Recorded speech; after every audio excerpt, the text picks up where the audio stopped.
Hi hello ನಮಸ್ತೆ ಎಲ್ಲರಿಗೂ media ಜಗತ್ತು ಚಾನಲಿನ ಮತ್ತೊಂದು ವಿಡಿಯೋಗೆ ಸುಸ್ವಾಗತ. ಸ್ನೇಹಿತರೆ, ಎಲ್ಲರೂ ಹೇಗಿದ್ದೀರಾ? ಎಲ್ಲರೂ ಚೆನ್ನಾಗಿದ್ದೀರಾ ಅಂದ್ಕೊಂಡಿದ್ದೀನಿ. ನಾನು ಕೂಡ ತುಂಬಾ ಚೆನ್ನಾಗಿದ್ದೀನಿ. ಎಲ್ಲರೂ ಚೆನ್ನಾಗಿದ್ದೀರಾ ಅಂದ್ಕೊಂಡು ಭಾವಿಸ್ಕೊಂಡು ಇವತ್ತಿನ ಒಂದು ವಿಡಿಯೋನ ಶುರು ಮಾಡಿಬಿಡೋಣ. ಇವತ್ತಿನ ಒಂದು ವಿಡಿಯೋದಲ್ಲಿ ಮಕರ ರಾಶಿಯವರ ಭವಿಷ್ಯ ಆಗಸ್ಟ್ 18ರ ನಂತರ ಸಾಕಷ್ಟು ಬದಲಾವಣೆಯನ್ನು ನೋಡಲಿದ್ದೀರಿ. ಯಾವುದರ ಬಗ್ಗೆ ಮಕರ ರಾಶಿಯವರು ಎಚ್ಚರಿಕೆ ವಹಿಸಬೇಕು ಅಂದರೆ ಶನಿಯ ಪ್ರಭಾವದಿಂದ ಸಾಕಷ್ಟು ಬದಲಾವಣೆಯನ್ನು ನೋಡಲಿದ್ದೀರಿ.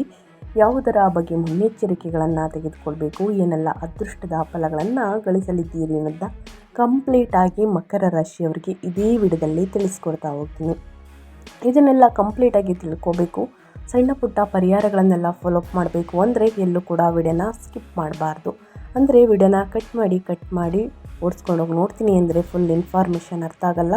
ಸೊ ಹಾಗಾಗಿ ಎಲ್ಲ ವಿಡಿಯೋದಲ್ಲೂ ತಿಳಿಸ್ತಾ ಇರ್ತೀನಿ. ಮೊದಲಿಂದ ಕೊನೆ ತನಕ ವಿಡಿಯೋವನ್ನು ವಾಚ್ ಮಾಡಿ. ವಿಡಿಯೋದಲ್ಲಿ ಒಳ್ಳೆ ಮಾಹಿತಿ ಸಿಕ್ಕಿದ್ದಲ್ಲಿ, ಈ ವಿಡಿಯೋ ಯೂಸ್ಫುಲ್ ಅನಿಸಿದ್ದಲ್ಲಿ ವಿಡಿಯೋಗೆ ಲೈಕ್ ಮಾಡೋದನ್ನ ಮರ್ತಿದ್ರೆ ಲೈಕ್ ಮಾಡಿ.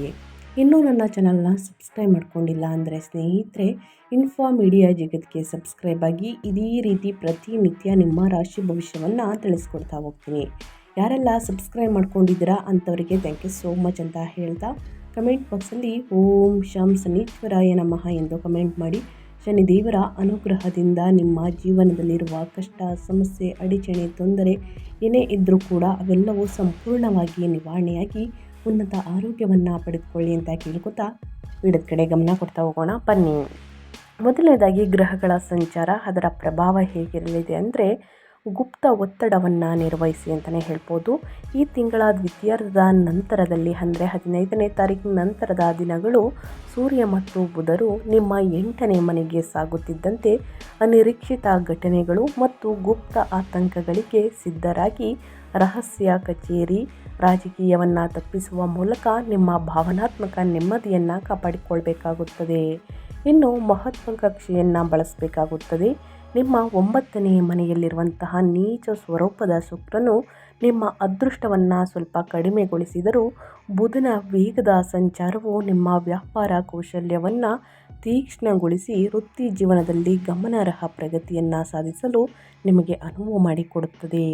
ನಿಮ್ಮ ಗಮನವನ್ನು ಪ್ರಾಯೋಗಿಕ ದೈನಂದಿನ ಕರ್ತವ್ಯಗಳ ಮೇಲೆ ಇರಿಸಬೇಕಾಗುತ್ತದೆ. ಇನ್ನು ನಿಮ್ಮ ಪಾಲುದಾರಿಕೆಯನ್ನು ಆದಷ್ಟು ನಂಬಬೇಕಾಗುತ್ತದೆ.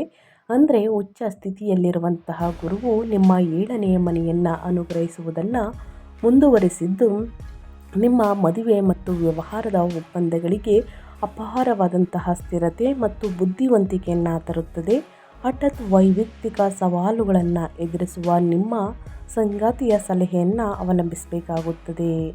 ಇನ್ನು ಕೆಲಸದ ಸ್ಥಳದಲ್ಲಿ ಸ್ವಲ್ಪ ಅಡಚಣೆಗಳನ್ನು ಜಯಿಸಬೇಕಾಗುತ್ತದೆ. ಅಂದರೆ ಮಕರ ರಾಶಿಯವರು, ನಿಮ್ಮ ರಾಶಿಯ ಅಧಿಪತಿಯಾಗಿರುವಂತಹ ಶನಿಯು ಕೆಲಸದ ಸ್ಥಳದ ಸವಾಲುಗಳನ್ನು ನಿರ್ವಹಿಸಿ ನಿಮಗೆ ಶಿಸ್ತನ್ನು ನೀಡುತ್ತದೆ. ಆದರೆ 6ನೇ ಮನೆಗೆ ಮಂಗಳನ ಪ್ರವೇಶವು ಸ್ನೇಹಿತರೆ ನಿಮ್ಮ ಸ್ಪರ್ಧಾತ್ಮಕ ಮನೋಭಾವವನ್ನು ಹೆಚ್ಚಿಸುತ್ತದೆ. ಬಾಕಿ ಉಳಿದಿರುವಂತಹ ಸಾಲಗಳನ್ನು ತೀರಿಸಲು ಅಥವಾ ಕಚೇರಿಯ ಪ್ರತಿಸ್ಪರ್ಧಿಗಳನ್ನು ಮೀರಿಸಲು ಮುಂದಾಗಿದೆ ಅಂತಲೇ ಹೇಳಬಹುದು. ಇದು ಗ್ರಹಗಳ ಪ್ರಭಾವ.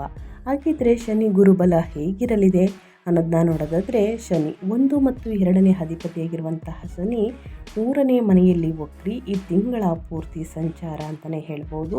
ಇದರ ಪ್ರಭಾವ ಹೇಗಿರಲಿದೆ ಮಕರ ರಾಶಿಯವರಿಗೆ ಅಂದರೆ ಅತ್ಯಂತ ಶಿಸ್ತಿನ ಸ್ಥಿರವಾದ ಧೈರ್ಯವನ್ನು ಕಾಯ್ದುಕೊಳ್ಳುತ್ತದೆ. ನಿಮ್ಮ ಹಿಂದಿನ ಸಂವಹನ ಪ್ರಯತ್ನಗಳಿಗೆ ಪ್ರತಿಫಲ ನೀಡುತ್ತದೆ ಮತ್ತು ಕಿರಿಯ ಸಹೋದರರೊಂದಿಗೆ ನಿಮ್ಮ ಸಂಬಂಧವನ್ನು ಗಟ್ಟಿಗೊಳಿಸುತ್ತದೆ ಅಂತಲೇ ಹೇಳ್ಬೋದು. ಇನ್ನು ಗುರು 3 ಮತ್ತು 12ನೇ ಅಧಿಪತಿಯಾಗಿರುವಂತಹ ಗುರು 7ನೇ ಮನೆಯಲ್ಲಿ ಉಚ್ಚ ಸ್ಥಿತಿಯಲ್ಲಿ ಸ್ನೇಹಿತರೆ ಸಂಚಾರವನ್ನು ಮಾಡುತ್ತಿದೆ ತಿಂಗಳ ಪೂರ್ತಿ. ಇದರ ಪ್ರಭಾವ ಹೇಗಿರಲಿದೆ ಗುರುವಿನ ಪ್ರಭಾವ ಮಕರ ರಾಶಿಯವರಿಗೆ ಅಂತ ನೋಡೋದಾದರೆ, ನಿಮ್ಮ ಮದುವೆ ಮತ್ತು ಸಾರ್ವಜನಿಕ ವ್ಯಾಪಾರ ವ್ಯವಹಾರಗಳಿಗೆ ಆಳವಾದಂತಹ ಬುದ್ಧಿವಂತಿಕೆ ಮತ್ತು ವ್ಯಾಪಕ ರಕ್ಷಣೆಯನ್ನು ನೀಡುವುದನ್ನು ಮುಂದುವರಿಸುತ್ತದೆ. ಇದು ಅತ್ಯಂತ ಯಶಸ್ವಿ ಸಹಯೋಗವನ್ನು ಖಚಿತಪಡಿಸುತ್ತದೆ ಅಂತಲೇ ಹೇಳಬಹುದು. ಗ್ರಹಗಳ ಸಂಚಾರ ಮತ್ತು ಗ್ರಹಗಳ ಸ್ಥಾನ ಬದಲಾವಣೆಯಿಂದ ಸಾಕಷ್ಟು ಬದಲಾವಣೆಯನ್ನು ನಿಮ್ಮ ಜೀವನದಲ್ಲಿ ನೋಡಲಿದ್ದೀರಿ. ಅದೇ ರೀತಿ ವೃತ್ತಿ ಜೀವನದ ಬಗ್ಗೆ ಹೇಳೋದಾದರೆ, ದೈನಂದಿನ ಕರ್ತವ್ಯಗಳ ಬಗ್ಗೆ ನಿಮ್ಮ ಆಕ್ರಮಣಕಾರಿ ವಿಧಾನದಿಂದ ನಿಮ್ಮ ವೃತ್ತಿಪರ ಸ್ಥಾನಮಾನವು ಅಪಾರವಾಗಿ ಪ್ರಯೋಜನವನ್ನು ಪಡೆಯುತ್ತದೆ. ಆಗಸ್ಟ್ ತಿಂಗಳಲ್ಲಿ ಸ್ನೇಹಿತರೆ, ಮಂಗಳನು ನಿಮ್ಮ 6ನೇ ಮನೆಗೆ ಪ್ರವೇಶಿಸುತ್ತಾನೆ.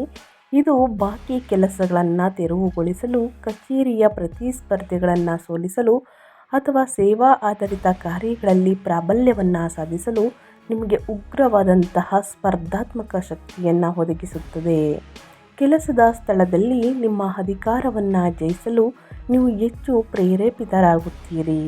ಇದಲ್ಲದೆ ನಿಮ್ಮ 3ನೇ ಮನೆಯಲ್ಲಿರುವಂತಹ ವಕ್ರಿ ಶನಿಯ ನಿರಂತರ ಉಪಸ್ಥಿತಿಯು ನಿಮ್ಮ ಧೈರ್ಯಶಾಲಿ ಪ್ರಯತ್ನಗಳು ಮತ್ತು ಶಿಸ್ತಿನ ಸಂವಹನವು ನಿಮ್ಮ ಸಹೋದ್ಯೋಗಿಗಳಿಂದ ಹೆಚ್ಚು ಗೌರವಿಸಲ್ಪಡುವುದನ್ನು ಖಚಿತಪಡಿಸುತ್ತದೆ. ಇನ್ನು ಬಾಕಿ ಉಳಿದಿರುವಂತಹ ಯಾವುದೇ ಕೆಲಸದ ಸ್ಥಳದ ವಿವಾದಗಳನ್ನು ವ್ಯವಸ್ಥಿತವಾಗಿ ಪರಿಹರಿಸಲು ಈ ಪ್ರಬಲ ಸಂಯೋಜನೆಯನ್ನು ಬಳಸಬೇಕಾಗುತ್ತದೆ. ಅದಾಗ್ಯೂ ತಿಂಗಳು ಮುಗಿಯುತ್ತಿದ್ದಂತೆ ಶಕ್ತಿಯಲ್ಲಿ ಬದಲಾವಣೆ, ನೀವು ಸಿದ್ಧರಾಗಿರಬೇಕು. ಆಗಸ್ಟ್ 22ರಂದು ಬುಧನು ನಿಮ್ಮ 8ನೇ ಮನೆಗೆ ಪ್ರವೇಶಿಸುತ್ತಾನೆ. ನಂತರ ಅದರ ಮೂಲ ತ್ರಿಕೋನದಲ್ಲಿರುವಂತಹ ಸೂರ್ಯನು ಪ್ರವೇಶಿಸುತ್ತಾನೆ. ಸ್ನೇಹಿತರೆ, ಈ ಸಂಯೋಜನೆಯು ಹಠಾತ್ ಗುಪ್ತ ಅಡಚಣೆಗಳನ್ನು ಮತ್ತು ಅಧಿಕಾರದಲ್ಲಿರುವವರೊಂದಿಗೆ ತಪ್ಪು ತಿಳುವಳಿಕೆಗಳನ್ನು ಉಂಟು ಮಾಡಬಹುದು. ನಿಮ್ಮ ಸಾರ್ವಜನಿಕ ಖ್ಯಾತಿಗೆ ಸವಾಲು ಹಾಕುವ ಅನಿರೀಕ್ಷಿತ ಲೆಕ್ಕ ಪರಿಶೋಧನೆಗಳು ಅಥವಾ ರಹಸ್ಯ ಕಚೇರಿ ರಾಜಕೀಯವನ್ನು ನೀವು ಎದುರಿಸಬೇಕಾಗಿ ಬರಬಹುದು. ಈ ಗುಪ್ತ ಯುದ್ಧಗಳಲ್ಲಿ ಪಾಲ್ಗೊಳ್ಳಬೇಡಿ, ಬದಲಾಗಿ ನಿಮ್ಮ ವಿವರವಾದ ಗಮನವನ್ನು ಅವಲಂಬಿಸಿ ಮತ್ತು ನಿಮ್ಮ ವೃತ್ತಿ ಜೀವನದ ಸ್ಥಿತಿಯನ್ನು ರಕ್ಷಿಸಲು ಶ್ರದ್ಧೆಯ ಸೇವೆಯ ನಿಮ್ಮ ಸಾಬೀತಾದ ದಾಖಲೆಯನ್ನು ಅನುಮತಿಸಬೇಕಾಗುತ್ತದೆ. ವೃತ್ತಿ ಜೀವನದಲ್ಲಿ ಏನೆಲ್ಲ ಬದಲಾವಣೆಯನ್ನು ಮಕರ ರಾಶಿಯವರು ನೋಡಲಿದ್ದೀರಿ ಅಂತ ಕಂಪ್ಲೀಟಾಗಿ ತಿಳಿಸ್ಕೊಟ್ಟಿದ್ದೀನಿ. ಇನ್ನು ವ್ಯಾಪಾರ, ವ್ಯವಹಾರ, ಸ್ವಯಂ ಉದ್ಯೋಗದ ಬಗ್ಗೆ ಹೇಳೋದಾದರೆ, ವ್ಯಾಪಾರ ಮಾಲೀಕರು ಪಾಲುದಾರಿಕೆಗಳು ಮತ್ತು ಒಪ್ಪಂದದ ಮಾತುಕತೆಗಳಿಗೆ ಆಳವಾಗಿ ಬೆಂಬಲಿಸುವಂತಹ ತಿಂಗಳನ್ನು ಅನುಭವಿಸುತ್ತಾರೆ.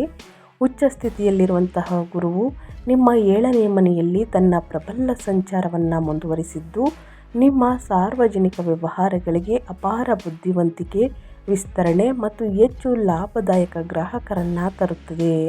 ಇನ್ನು ಆಗಸ್ಟ್ 22ರವರೆಗೆ ಬುಧನು ಈ ಮನೆಗೆ ಸೇರಿದಾಗ ಸಂಕೀರ್ಣ ವ್ಯಾಪಾರ ಒಪ್ಪಂದಗಳನ್ನು ಸ್ಪಷ್ಟಪಡಿಸುವಂತಹ ನಿಮ್ಮ ಸಾಮರ್ಥ್ಯವು ಸ್ನೇಹಿತರೆ ತೀಕ್ಷ್ಣವಾಗಿರುತ್ತದೆ. ನೀವು ಪಾರದರ್ಶಕ ಸಂವಹನವನ್ನು ಅವಲಂಬಿಸಿದರೆ ಮತ್ತು ನಿಮ್ಮ ಸ್ಥಾಪಿತ ವ್ಯವಹಾರ ಪಾಲುದಾರರ ಬುದ್ಧಿವಂತಹ ಸಲಹೆಯನ್ನು ನಂಬಿದರೆ ನೀವು ಹೆಚ್ಚು ಅನುಕೂಲಕರವಾದ ಪದಗಳನ್ನು ಸುಲಭವಾಗಿ ಭದ್ರಪಡಿಸಿಕೊಳ್ಳುತ್ತೀರಿ. ನಿಮ್ಮ ಪಾಲುದಾರಿಕೆಗಳು ಅಭಿವೃದ್ಧಿ ಹೊಂದುತ್ತಿರುವಾಗ ನಿಮ್ಮ 9ನೇ ಮನೆಯಲ್ಲಿರುವಂತಹ ನೀಚ ಸ್ವರೂಪದ ಶುಕ್ರನು ವಿದೇಶಿ ಮಾರುಕಟ್ಟೆಗಳಿಗೆ ಅತಿಯಾದ ಮಹತ್ವಾಕಾಂಕ್ಷೆಯ ವಿಸ್ತರಣೆಯ ವಿರುದ್ಧ ಎಚ್ಚರಿಸುತ್ತಾನೆ. ದೂರದ ವ್ಯಾಪಾರದಲ್ಲಿ ನಿಮ್ಮ ಸಾಮಾನ್ಯ ಅದೃಷ್ಟವು ಪ್ರಸ್ತುತ ನಿರ್ಬಂಧಿಸಲ್ಪಟ್ಟಿದೆ ಮತ್ತು ಅಂತಾರಾಷ್ಟ್ರೀಯ ಒಪ್ಪಂದಗಳನ್ನು ಒತ್ತಾಯಿಸುವುದರಿಂದ ನಿರಾಶಾದಾಯಕ ವಿಳಂಬಗಳು ಉಂಟಾಗಬಹುದು. ಹೆಚ್ಚುವರಿಯಾಗಿ ಆಗಸ್ಟ್ ತಿಂಗಳಲ್ಲಿ ದ್ವಿತೀಯಾರ್ಧದಲ್ಲಿ ನಿಮ್ಮ 6ನೇ ಮನೆಯಲ್ಲಿರುವಂತಹ ಮಂಗಳನು ನಿಮ್ಮ ವ್ಯವಹಾರದ ಸಾಲಗಳನ್ನು ಆಕ್ರಮಣಕಾರಿಯಾಗಿ ಮರುಸಂಘಟಿಸಲು ನಿಮಗೆ ಹೋರಾಟದ ಅಂಚನ್ನು ನೀಡುತ್ತದೆ. ನಿಮ್ಮ ಶಕ್ತಿಯನ್ನು ನಿಮ್ಮ ಸ್ಥಳೀಯ ಮಾರುಕಟ್ಟೆಯಲ್ಲಿ ಪ್ರಾಬಲ್ಯವನ್ನು ಸಾಧಿಸಲು ಅನಗತ್ಯ ಕಾರ್ಯಾಚರಣಾ ವೆಚ್ಚಗಳನ್ನು ಸ್ನೇಹಿತರೆ ನಿರ್ದಿಷ್ಟವಾಗಿ ಕಡಿತಗೊಳಿಸಲು ಮತ್ತು ವಿದೇಶಕ್ಕೆ ನೋಡುವಂತಹ ಮೊದಲು ನಿಮ್ಮ ಉದ್ಯಮದ ಅಡಿಪಾಯವನ್ನು ಭದ್ರಪಡಿಸಿಕೊಳ್ಳಲು ಕೇಂದ್ರೀಕರಿಸಿ. ವ್ಯಾಪಾರ ವ್ಯವಹಾರದಲ್ಲಿ ಮಕರ ರಾಶಿಯವರು ಯಾವುದರ ಬಗ್ಗೆ ಎಚ್ಚರಿಕೆ ವಹಿಸಬೇಕು ಅನ್ನೋದನ್ನ ಕಂಪ್ಲೀಟಾಗಿ ತಿಳಿಸ್ಕೊಟ್ಟಿದ್ದೀನಿ. ಇದರ ಬಗ್ಗೆ ಏನೇ ಡೌಟ್ಸ್ ಇದ್ದರೂ ಕೂಡ ಕಮೆಂಟ್ ಮಾಡಿ, ಖಂಡಿತವಾಗಿಯೂ ಪ್ರತಿಯೊಬ್ಬರಿಗೂ ಆನ್ಸರ್ ಮಾಡ್ತೀನಿ ಅಂತ ಹೇಳ್ತಾ, ಇನ್ನು ಮುಖ್ಯವಾಗಿ ಹಣಕಾಸಿನ ಬಗ್ಗೆ ಹೇಳೋದಾದರೆ ಏನೆಲ್ಲ ಬದಲಾವಣೆಯನ್ನು ನೋಡಲಿದ್ದೀರಿ, ಯಾವುದರ ಬಗ್ಗೆ ಎಚ್ಚರಿಕೆ ವಹಿಸಬೇಕು, ಲಾಭ ಇದೆಯಾ ನಷ್ಟ ಇದೆಯಾ ಅನ್ನೋದನ್ನ ನೋಡೋದಾದರೆ, ಸಂಪತ್ತು ಸಂಗ್ರಹಣೆಗೆ ಈ ತಿಂಗಳು ಅತ್ಯಂತ ಶಿಸ್ತಿನ ಅಸಾಂಪ್ರದಾಯಿಕ ವಿಧಾನದ ಅಗತ್ಯವಿದೆ. ಮಕರ ರಾಶಿಯ ವ್ಯಕ್ತಿಗಳಿಗೆ ರಾಹುವಿನ ವಕ್ರಿ ಪ್ರಯಾಣವು ನಿಮ್ಮ 2ನೇ ಮನೆಯಲ್ಲಿ ಮುಂದುವರಿಯುತ್ತದೆ. ಇದು ನಿಮ್ಮ ಕುಟುಂಬದ ಸಂಗ್ರಹವಾದಂತಹ ಹಣವನ್ನು ಹೆಚ್ಚಿಸಲು ಗೀಳು ಹಿಡಿದ ಡ್ರೈವನ್ನು ಉಳಿಸಿಕೊಳ್ಳುತ್ತದೆ. ಇನ್ನು ಸಾಂಪ್ರದಾಯಿಕವಲ್ಲದ ಹೂಡಿಕೆಗಳು ಅಥವಾ ವಿದೇಶಿ ಕರೆನ್ಸಿಯ ಮೂಲಕ ನೀವು ಹಠಾತ್ ಯಶಸ್ಸನ್ನು ಕಾಣಬಹುದು. ಆದರೆ ನಿಮ್ಮ ನಗದು ಅರಿವಿನ ಬಗ್ಗೆ ಗುಪ್ತ ಆತಂಕಗಳ ವಿರುದ್ಧ ನೀವು ತೀವ್ರವಾಗಿ ಎಚ್ಚರದಿಂದಿರಬೇಕಾಗುತ್ತದೆ. ನಿಮ್ಮ ಸಂಪತ್ತಿನ ಅಧಿಪತಿಯಾದಂತಹ ಶನಿಯು 3ನೇ ಮನೆಯಲ್ಲಿ ಬಲವಾಗಿದ್ದಾನೆ.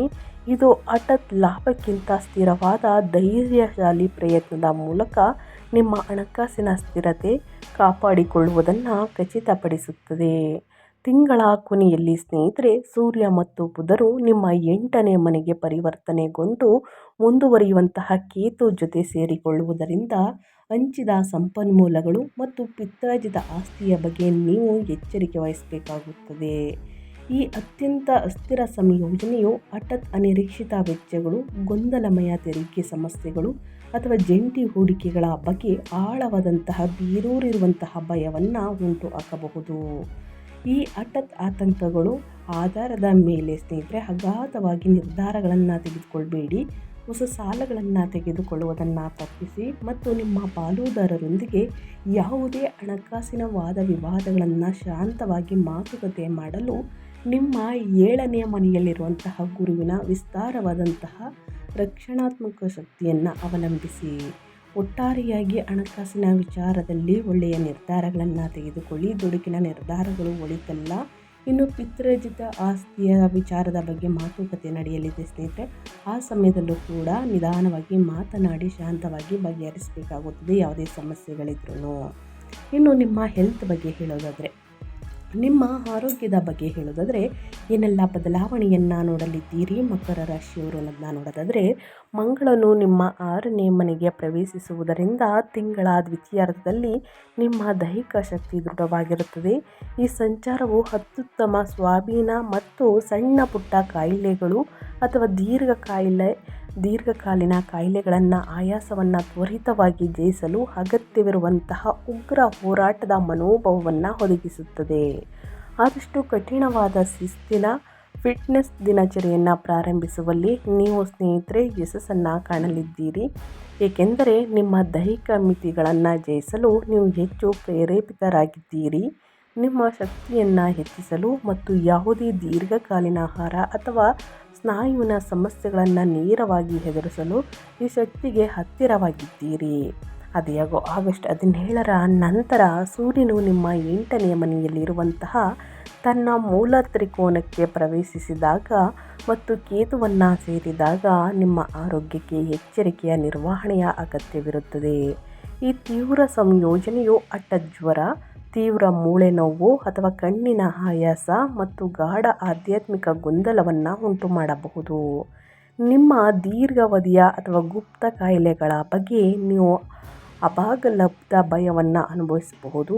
ಈ ಆತಂಕವು ನಿಮ್ಮನ್ನು ಪಾರ್ಶ್ವವಾಯುವಾಗಿ ಸ್ನೇಹಿತರೆ, ಅಂದರೆ ಯಾವುದೇ ಒಂದು ಆತಂಕ, ಭಯ, ತೊಂದರೆಯನ್ನು ಒಳಪಡಿಸಲು ಸ್ನೇಹಿತರೆ ಬಿಡಬೇಡಿ.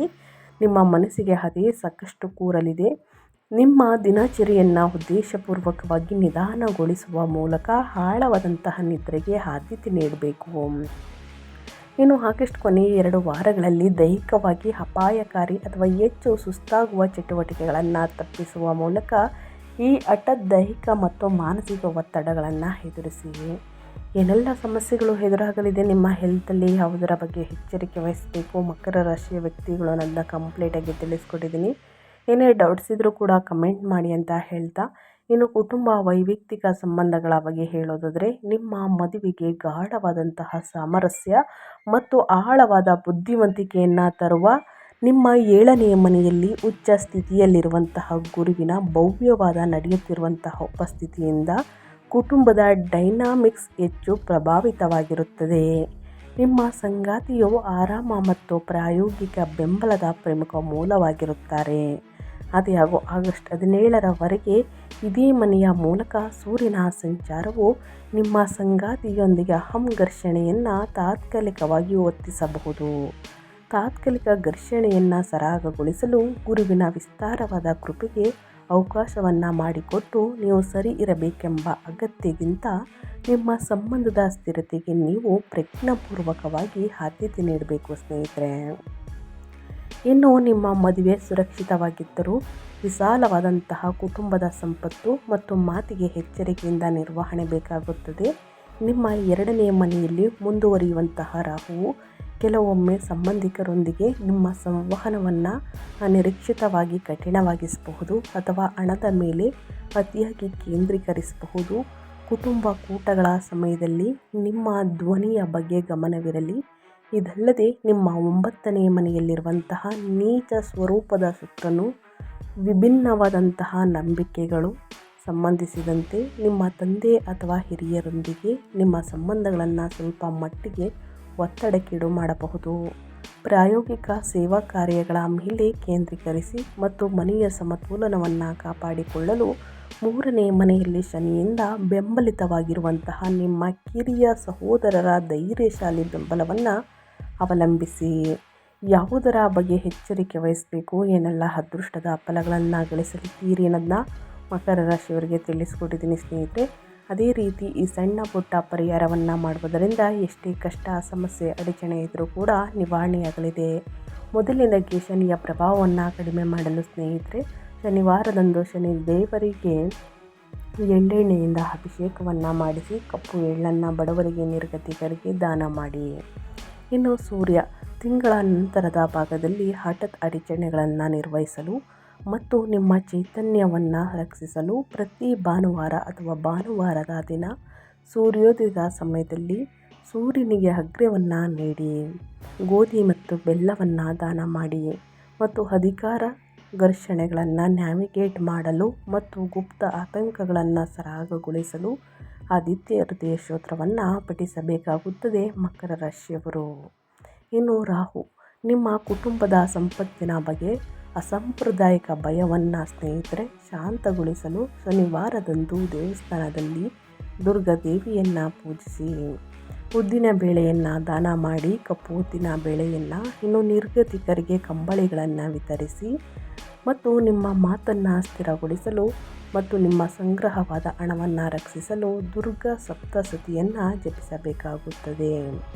ಈ ಪರಿಹಾರವನ್ನು ಮಾಡಿ ಸ್ನೇಹಿತರೆ ಮಕರ ರಾಶಿಯವರು.